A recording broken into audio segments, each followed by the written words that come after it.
Bonjour à tous et merci encore d'être à l'écoute. Vous êtes de plus en plus nombreux à écouter les histoires de nos amis et de leur seconde chance. Aujourd'hui, nous aimerions vous parler d'une personne très particulière à mon cœur. Il s'appelle Hervé. Il va vous expliquer un petit peu son parcours. Hervé est un ami qui a vécu à la rue, un ami qui a été l'un des premiers à m'apprendre la réalité du terrain. Il n'a pas fait dans la dentelle, mais il a bien fait puisque j'ai appris très rapidement à ses côtés. Et Hervé est j'aime pas trop ce terme, mais une sorte d'influenceur, je dirais un lanceur d'alerte sur les réseaux sociaux. Il a dénoncé énormément de situations, mais avant tout, Hervé est un poète des rues, un écrivain de la rue.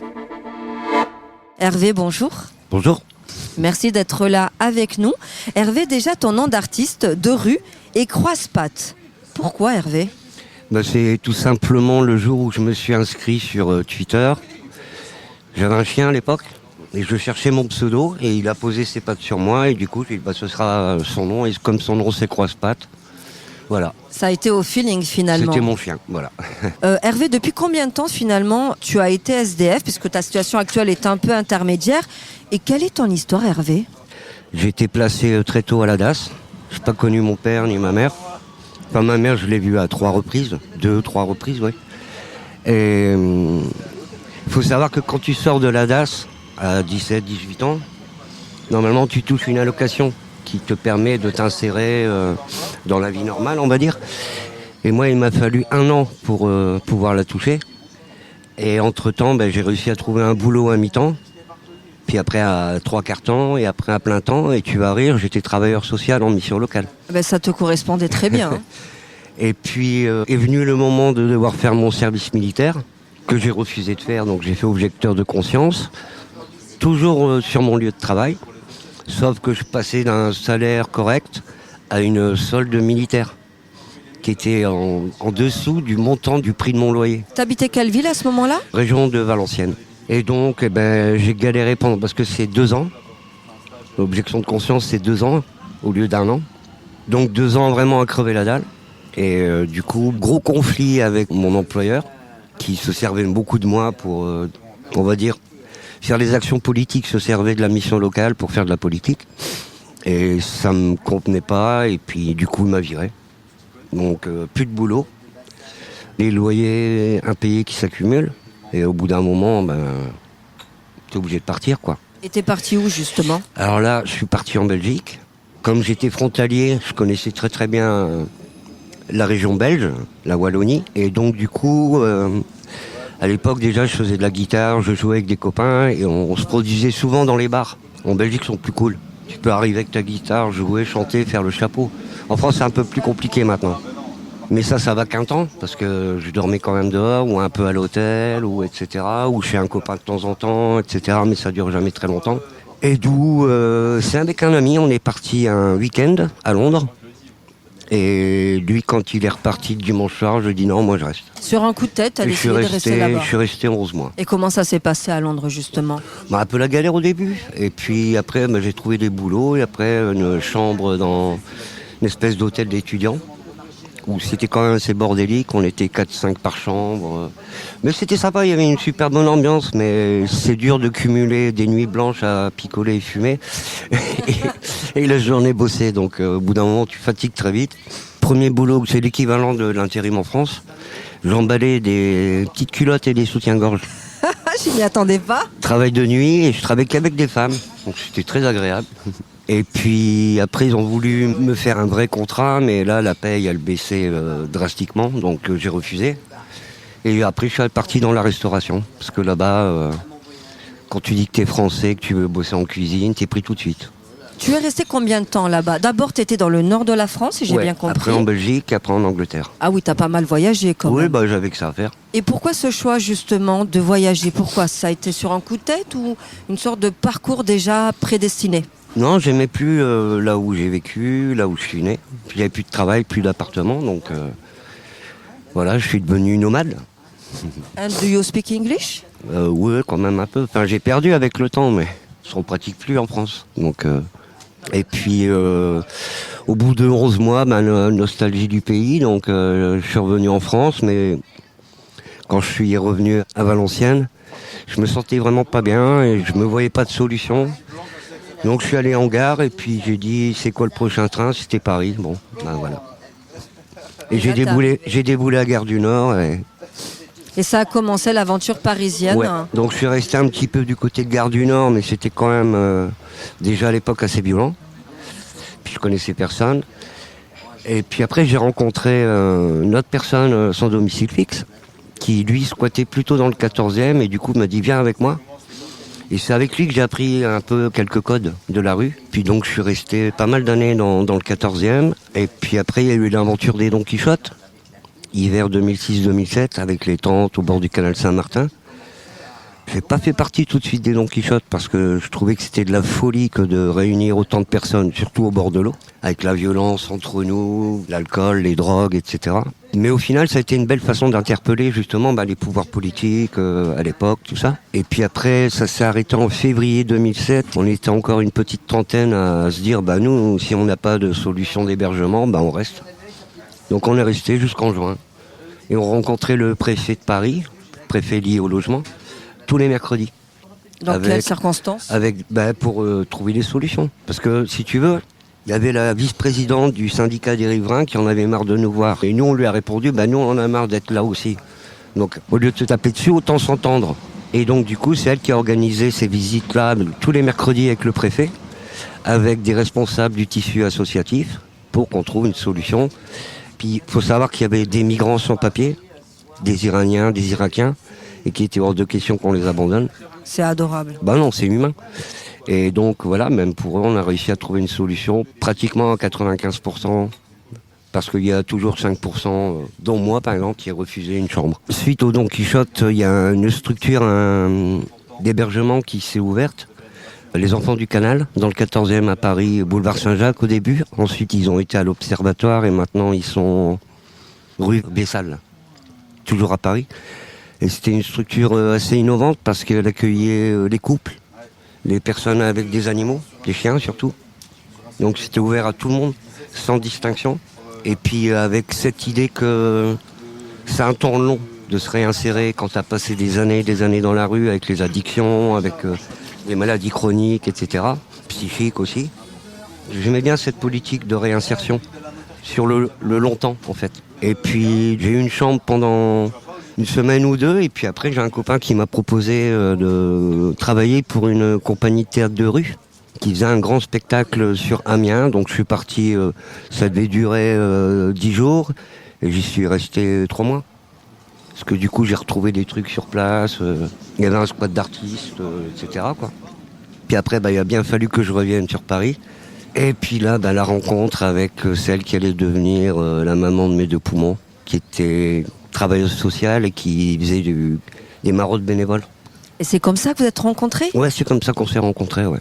Tu peux nous raconter un petit peu cette intimité-là, parce que c'est cocasse. Ouais, puis je l'écris dans mon premier livre, donc je t'invite à le lire. On va y arriver, justement. Ouais, donc non, au début ça m'intriguait. Je me dis, mais c'est quoi son abnégation à venir quasiment tous les jours nous voir? En plus, moi, je l'envoyais chier. T'as vite compris, hein? Non, mais je l'envoyais chier tout le temps en disant, mais qu'est-ce que tu fous là Et puis petit à petit, des liens se sont créés, quoi, et puis voilà. Et vous êtes mis en couple, mais comment ça se passait? J'ai vécu un temps avec elle, oui, mais j'arrivais pas à tenir en place et j'avais pas de travail. Donc je tournais en rond dans l'appartement, je picolais, forcément. Et quand j'ai vu que je la rendais malheureuse, j'ai préféré partir. Et aujourd'hui, est-ce que vous êtes toujours en contact avec cette femme, sûr, avec tes 2 petits poumons? Très bonne intelligence, oui, bien sûr, bien sûr. On peut avoir les prénoms des 2 petites princesses? Oui, je l'ai déjà dit, Élise et Lou. Quelle a été ta réalité sur Paris, tout simplement, puisqu'on sait que la rue marque, mais on a besoin de savoir concrètement. Quelle a été ta réalité? Au début, c'est une ville que je connais pas, donc t'es un peu perdu, t'as l'impression d'être dans une immense ville. Bon, avec le temps, je me suis rendu compte que Paris, c'est un amas de petits villages, en fait, finalement. Donc au départ, ça a quand même été très, très dur, parce que j'étais seul, je connaissais personne. Confronté à la violence de la rue tout de suite. Trouver des endroits où dormir, mais c'est déjà pris par quelqu'un, t'as pris la place de quelqu'un, donc il y a des bagarres, il y a des rixes. Et puis après, j'ai appris à faire la manche. C'est pas évident de tendre la main, de demander une petite pièce pour bouffer ou même pour picoler ou fumer, hein, faut pas se mentir. C'est la vérité, c'est une réalité. Et puis après, c'est au fur et à mesure, avec le temps, j'ai commencé à trouver des petits boulots à droite à gauche. Bon, non déclarés forcément. Puis après, j'ai utilisé l'oiseau bleu. J'ai créé le hashtag petit boulot. Et c'est comme ça que j'ai bossé pendant presque 4-5 ans. Un petit peu partout, que ce soit à Paris, banlieue parisienne, la Bretagne beaucoup, le sud de la France. Grâce à Twitter, grâce à ce réseau social. Tout à fait, ouais. Alors, dans le réseau social, il y a social, donc du coup, je me suis servi de... C'est très bien dit. Alors justement, ça a été quoi le déclic? Tu étais dans la rue, tu as ton téléphone, tu as Internet, et tu te dis, j'ai ce réseau social, je décide de me lancer. Mais tu es énormément suivi, Hervé. Tu as combien d'abonnés exactement? Plus de 14K. Un peu plus de 14 000, ouais. Et c'est monté d'un coup. Comment c'est arrivé cette communauté? Ah non, c'est monté d'un coup, ouais. J'étais arrivé à pas loin de 30 000 et puis ça a baissé d'un coup. Parce que j'ai envoyé quand même balader pas mal de gens. Oui, t'as du caractère, hein. On aime bien. Moi, je me souviens t'avoir découverte sur ce réseau social. Au début, effectivement, tu m'apprenais un peu la réalité de la rue et de façon directe. D'ailleurs, je t'en remercie, c'est ce qui m'a permis d'avancer vite. Oh, j'ai pas été tendre avec toi. Hein. Non, mais c'est au début. Au début. C'est vrai, hein, faut dire ce qui est. Hein. Tu me redressais un peu les bretelles. Mais quelque part, j'ai envie de te dire merci parce que toi, tu la connais vraiment, la réalité de la rue. Moi, pas. Je l'apprenais à travers vous et c'est comme ça qu'on apprend vite. Donc, moi, au contraire, je te remercie. Mais je me suis rendu compte à travers ton réseau social justement que tu dénonçais des situations et des causes. Par exemple, est-ce que tu peux nous en citer? Je ne sais pas si c'est dénoncer, mais en tout cas relayer des informations. Et peut-être plutôt m'indigner que de dénoncer. Donc je pense qu'à travers l'indignation, on peut aussi faire passer un message, quoi. Oui, je pense que c'est lié. Mais là, tout de suite, si tu penses aux grandes causes que tu as citées, puisque tu es quand même bien observé par le gouvernement, entre autres, hein, quand même, tu te souviens de quoi, par exemple? Qu'est-ce qui t'a révolté et ce à quoi t'a permis, du coup, ce réseau social? Déjà, moi, ce qui me révolte tous les ans, à la même période, c'est la reprise des expulsions. Là, on se rend pas compte, mais avec les 3 années qu'on vient de passer, je vois de plus en plus de femmes avec des enfants dans la rue. C'est le mari qui a gardé la maison ou l'appartement, tu vois. Mais c'est la nana qui se retrouve dehors avec les mômes. Parce que ça a fait des dégâts dans les couples. Hein. Les gens ne sont pas habitués à vivre 24 heures sur 24 ensemble. Et là, confinés, 24 heures sur 24, il y a eu du pétage de plomb dans l'air, je suppose. Et beaucoup de séparations. Donc tu constates concrètement, toi qui as une vraie expérience de la rue, pour le coup... Là, oui, ça commence, ouais. De plus en plus. Et il va y en avoir de plus en plus. Et comme je dis, on va être tellement nombreux qu'il y aura bientôt plus assez de place sur les trottoirs, quoi. C'est un constat que je fais moi-même sur le terrain, mais je suis vraiment ravie et confortée, malheureusement, qu'un expert de la rue me le confirme en direct dans notre émission. C'est quand même une exclusivité, une triste exclusivité. On a beaucoup de femmes civiles et de bébés civils, finalement, qui se retrouvent à la rue. Parce que moi, je dénonçais le fait que des femmes SDF, et c'est à travers vous d'ailleurs, étaient violées ou avaient des rapports dans la rue et ensuite accouchées. Donc là, c'est encore un autre angle. Mais là, c'est des civils. Oui, tout à fait. Et il n'y a pas de solution. Et puis, t'es vite perdu. En plus, avec des enfants, c'est l'enfer. Il faut les scolariser, comment tu fais? Il faut les nourrir, comment tu fais?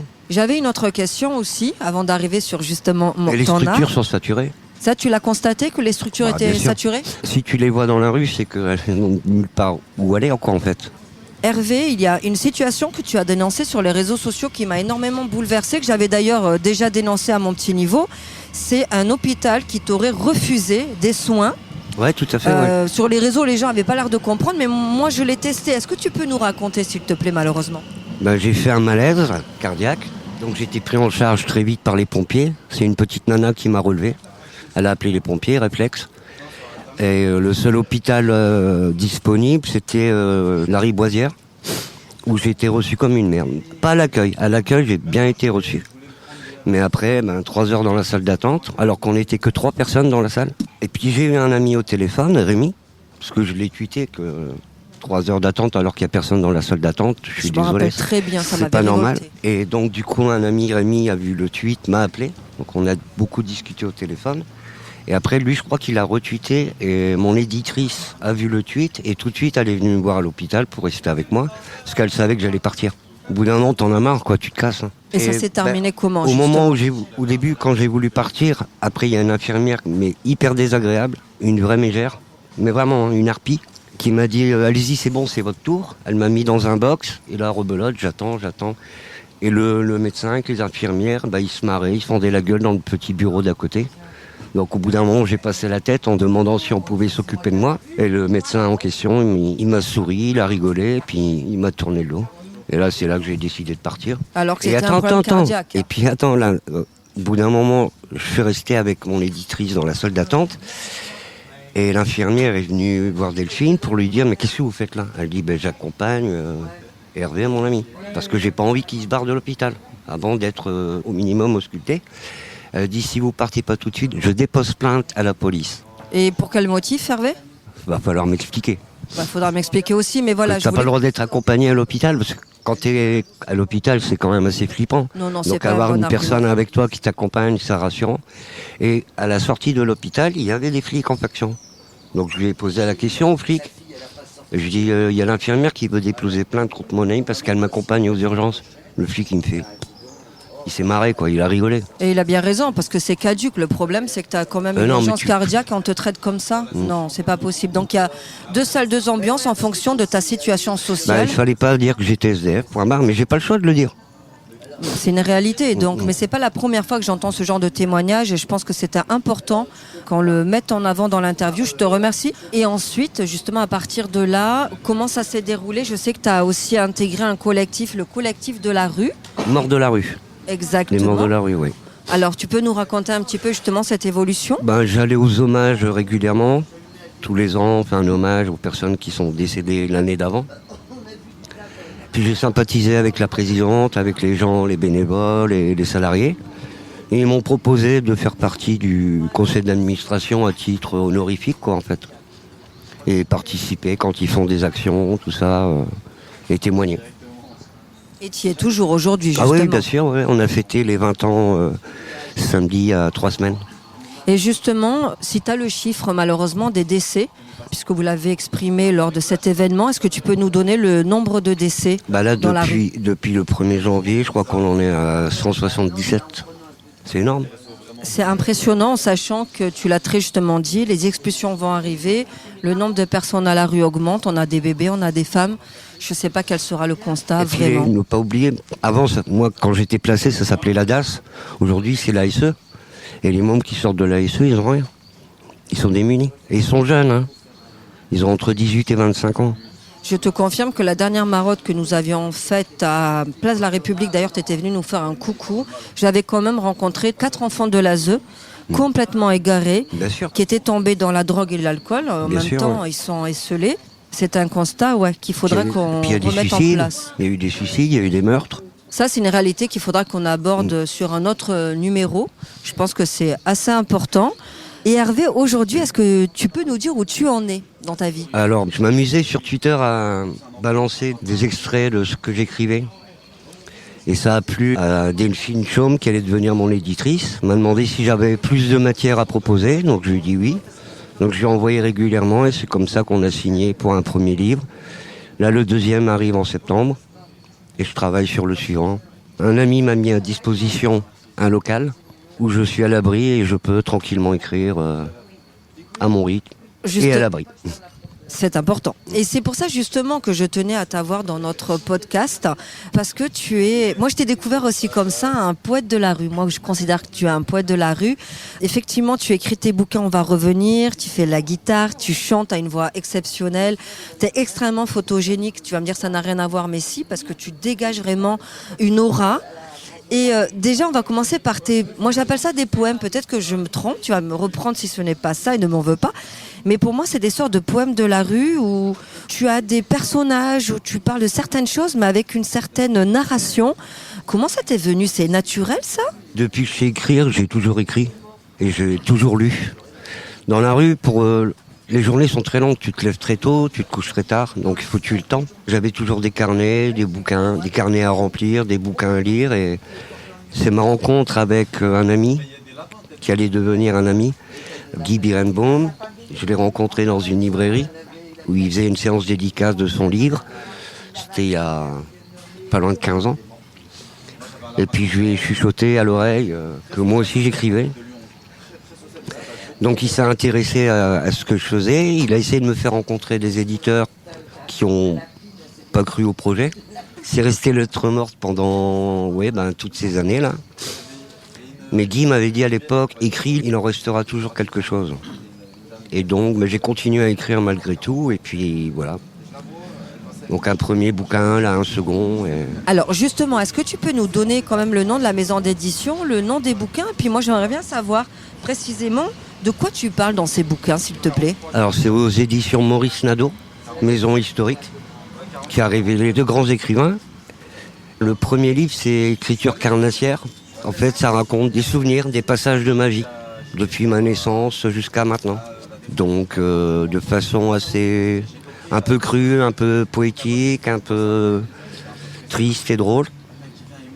Et le second, c'est un peu la suite, ce que j'ai pas pu mettre dans le premier, et ça s'appelle Morsure de nuit. Même le titre, déjà, il est poétique.